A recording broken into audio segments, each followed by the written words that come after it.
Shalom, selamat pagi, selamat Paskah. Pagi ini di hari Jumat Agung, hari Paskah, kita akan melihat kebenaran firman Tuhan mulai dari Perjanjian Lama nanti sampai ke Perjanjian Baru. Kita akan membaca dari kitab Keluaran pasal 12 ayat 21 sampai 24. Demikian firman Tuhan. Lalu Musa memanggil semua tua-tua Israel serta berkata kepada mereka, "Pergilah, ambillah kambing domba untuk kaummu dan sembelihlah anak domba Paskah. Kemudian kamu harus mengambil seikat hisop dan mencelupkannya dalam darah yang ada dalam sebuah pasu, dan darah itu kamu harus sapukan pada ambang atas dan kepada kedua tiang pintu. Seorang pun dari kamu tidak boleh keluar pintu rumahnya sampai pagi, dan Tuhan akan menjalani Mesir untuk menulahinya. Apabila ia melihat darah pada ambang atas dan pada kedua tiang pintu itu, maka Tuhan akan melewati pintu itu dan tidak membiarkan pemusnah masuk ke dalam rumahmu untuk menulahi. Kamu harus memegang ini sebagai ketetapan sampai selama-lamanya bagimu dan bagi anak-anakmu." Memang bicara tentang Paskah adalah bagaimana Musa membawa bangsa Israel dari Mesir sampai ke tanah perjanjian.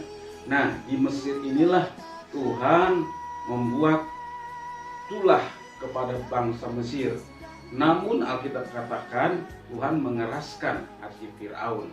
Nah, kalau kita membaca tadi di ayat 24 jelas kamu harus memegang ini sebagai ketetapan sampai selama-lamanya bagi kamu dan anak-anakmu. Jadi ini ketetapan Tuhan bicara tentang Paskah. Nah, kalau bicara tentang Paskah, kita harus mengetahui bagaimana alur ceritanya. Bahwa Tuhan mengeraskan hati Firaun, sehingga tulah yang dilakukan Tuhan sampai nanti tulah ke-10, barulah bangsa itu diperbolehkan untuk keluar dari Mesir. Tulah yang pertama, air menjadi darah. Kita lihat kondisi bangsa Israel, darah seluruhnya. Tulah yang kedua, katak. Semuanya di tengah-tengah bangsa itu ada katak. Kemudian yang ketiga, nyamuk. Nyamuk banyak sekali di Israel. Dan kemudian juga lalat pikat. Nah, yang kelima, penyakit sampar melanda bangsa Israel. Di Mesir. Dan juga ada bara. Yang ketujuh, tulah hujan es. Kedelapan, belalang. Dan ke-9, tulah gelap gulita. Nah, sebelum tulah ke-10 mati anak sulung, itulah yang kita peringati hari ini. Itu sebabnya setiap rumah yang diolesi darah domba, maka kematian anak sulung akan terhindar. Nah, gambaran anak domba dalam Perjanjian Lama dan digenapi dalam Perjanjian Baru tentu mengacu pada Yesus Kristus yang mati di kayu salib, yang hari ini kita peringati hari Paskah. Yesaya 53 menggambarkan di ayat 7 dikatakan, "Dia dianiaya tetapi dia membiarkan diri ditindas dan tidak membuka mulutnya, seperti anak domba yang dibawa ke pembantaian, seperti anak domba yang keluh di depan orang-orang yang menguting bulunya, dan dia tidak membuka mulutnya." Itulah gambaran yang digambarkan oleh Yesaya tentang Yesus yang digenapi di dalam Perjanjian Baru. Nah, pertanyaan, apa makna kematian Yesus bagi kita? Ada 3 hal yang kita peringati. Makna pertama adalah Yesus telah menggantikan dosa kita di kayu salib. Ingat Roma pasal 3:3 dikatakan, semua orang telah berbuat dosa.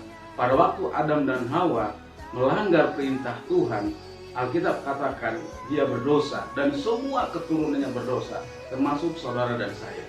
Roma 6 ayat 23, upah dosa adalah maut. Nah, seharusnya kitalah yang ada di kayu salib, tapi itu diambil alih oleh Tuhan. Itu sebabnya Petrus menggambarkan dalam 1 Petrus 2 ayat 24, demikian firman Tuhan, "Ia sendiri telah memikul dosa kita di dalam tubuhnya di kayu salib, supaya kita yang telah mati terhadap dosa hidup untuk kebenaran, dan oleh bilur-bilurnya kita sembuh." Jadi jelas Petrus menggambarkan Yesus sendirilah yang menanggung dosa kita di kayu salib. Inilah bicara Paskah. Bahkan Roma pasal 5 ayat 12 menekankan, sebab itu sama seperti dosa telah masuk ke dalam dunia oleh satu orang, dan oleh dosa itu juga maut, demikianlah maut itu telah menjalar ke semua orang. Jadi kita bersyukur bicara Paskah, inilah bicara iman Kristen kita, bahwa Tuhan sudah menanggung semua penderitaan kita, dosa kita, kutuk kita di atas kayu salib. Yang kedua, bukti kasih Tuhan kepada kita, itulah makna Paskah. Ingat Yohanes 3:16, karena begitu besar kasih Allah akan dunia ini, sehingga saudara dan saya yang tadinya kita yang ada di kayu salib, tapi digantikan oleh Tuhan karena kasih Tuhan. Maka Yesaya menggambarkan di dalam Yesaya 53 juga ayat 3-5. Kalau kita membaca itu jelas sekali gambaran Yesaya bahwa semua dosa pelanggaran kita sudah ditanggungnya. Itulah kasihnya atas setiap kita. Dan yang terakhir, yang ketiga, makna Paskah, Yesus menginginkan perubahan hidup dalam diri kita. Jadi sebenarnya Bapak Ibu Saudara sekalian, kerinduan Tuhan harus ada perubahan dalam hidup kita. Kalau kita membaca 1 Petrus 1 ayat 18-19, janganlah hidup kita seperti dulu sia-sia di hadapan Tuhan. Maka Petrus mengingatkan, hidup kita harus berarti, hidup kita harus berguna bagi kerajaannya. Kita tidak mengikuti cara-cara hidup nenek moyang kita dulu, yang bersungut-sungut, tidak ada ucapan syukur, yang keras kepala, yang tegar tengkuk. Mari, saya mau supaya kita ada perubahan. Lenturkan hati kita, mau dibentuk, mudah diajar, mau berubah, karena Tuhan mau ada perubahan. Jadi saya mau Paskah ini harus ada perubahan hidup dalam hidup kita. Mindset kita diubah oleh Tuhan, sehingga hidup kita boleh memuliakan nama Tuhan. Itu saja yang boleh sampaikan di hari Paskah ini. Tuhan Yesus memberkati kita. Shalom.